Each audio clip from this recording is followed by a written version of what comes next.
Hi everyone, this is Donny Lowy from Closeoutexplosion.com. I hope you're doing well today. So today I'd like to discuss with you how you can have a wholesale dress international business. So a wholesale dress international business is a business through which you're going to be buying and selling dresses on an international basis. You might be a wholesaler located here in New York, like my warehouse, which is located in New York. You might be a dress importer in Nigeria who distributes dresses to boutiques in Lagos or Abuja, or you might be a dress manufacturer in China that is looking to sell dresses into the European market. You know, it's really up to you how you're going to position your business, but I'd like to give you some tips and some strategies from my experience in running a wholesale dress business which had international sales. So the most important thing is you need to know who your customers are. You need to ensure that you have an idea of the market that you're going to be selling to. Now, it's not enough just to know your market in general terms, meaning you might know that your market likes brand name dresses, but do you know which brands they like? And if you know which brands they like, you know which styles they like. Your market might consist of professional women who are bankers and they need very conservative office dresses. Your market might consist of young women who want their dresses for a night out. They might go clubbing, and even that's very important because even if you're selling to young women who want brand name dresses who are going clubbing, you still need to know the styles that are worn by young women who are going to clubs in that local market. You also need to know the price points which you can sell your dresses at on a wholesale or retail basis. If you're selling a wholesale, you need to know at what price can your customers resell those dresses at and how much can their customers afford to pay for those dresses. If you're a retailer, then of course you want to know, the budget of your customers, and you want to have an idea how often do they buy dresses, the styles that they like to buy the dresses at, and any other cultural requirements that there might be. Do they need modest dresses? Do they want dresses that are more revealing? Maybe they want both types of dresses and they'll wear them, at different occasions. Now, when you are going to sell on an international basis, it's very important to understand the cultural terms and the actual business terms that are used in the dress business. So if you are going to sell a corporate dress, you need to know if it means the same thing to a customer that's looking for an office dress, or is there a distinction between an office dress and a corporate dress? The same thing as if you're selling a social dress and if you're selling an evening dress. You want to make sure that you're supplying dresses according to what your customers are expecting.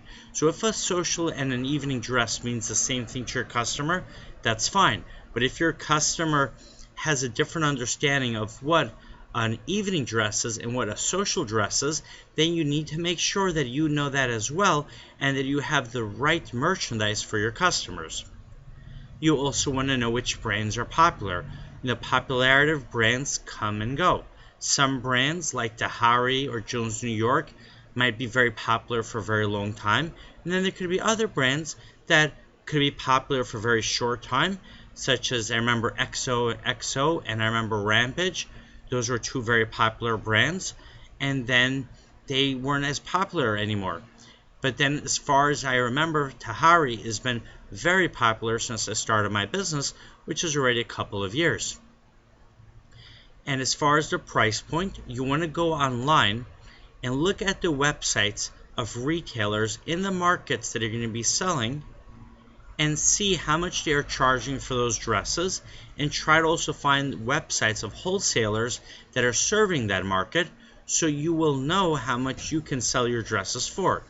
If you are, for example, importing dresses from China and you're paying for those dresses $20 and they're very high-end dresses and they're beautiful dresses, but if the market that you're selling to needs to buy wholesale dresses at $10 each in order so those retailers can make money, it doesn't matter how beautiful the dresses are that you have, your customers won't be able to buy them.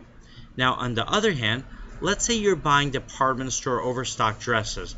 You're getting Tahari dresses, and you look at the market that you're looking to sell to. Let's say you're looking to sell your dresses to retailers in Kenya, and the retailers in Kenya are buying dresses at a wholesale price of between $15 to $20 each for brand names that are not as popular or not as well known as Tahari. Now you come into the market, you can actually charge more for your Tahari dresses than the dresses of those lesser known brands are being sold for, because there is a bigger demand and a bigger brand recognition for Tahari. Assuming that that demand is in the marketplace and assuming that the customers can afford to pay a higher price for the Tahari dresses. So it's very important to know your market. Now, as far as doing actual business, you want to give your customers the opportunity to visit your warehouse or to send a friend or a relative to your warehouse, so this way they can see the dresses in person. Customers come to my warehouse in Brooklyn, and they sometimes send their friends or their relatives to check out the warehouse and to determine if I have the merchandise that they need. And thankfully, very often, I do have that merchandise and I'm able to do business with them. And then as far as the sale, you want to give them all the options that are suitable to them and to yourself as well. You want to give them the opportunity to make their own selection in your warehouse or in your store. And you also want to give them the opportunity to order online, whether you let them choose individual pieces, or if you are a wholesaler who sells in large volume, let's say you're a closeout business such as my business, where you get a large assortment of dresses, then you explain to the customer that they're welcome to make their own selection if they visit the warehouse or if they send someone on their behalf, or if they order online, they're going to receive a nice assortment of different brands, styles, colors, and sizes. And it's very important to let your customers know if you do have customers in their market. This way they're reassured that you understand the needs of their market and that you're able to give them an appropriate selection for their market. All right, my website is closeoutexplosion.com.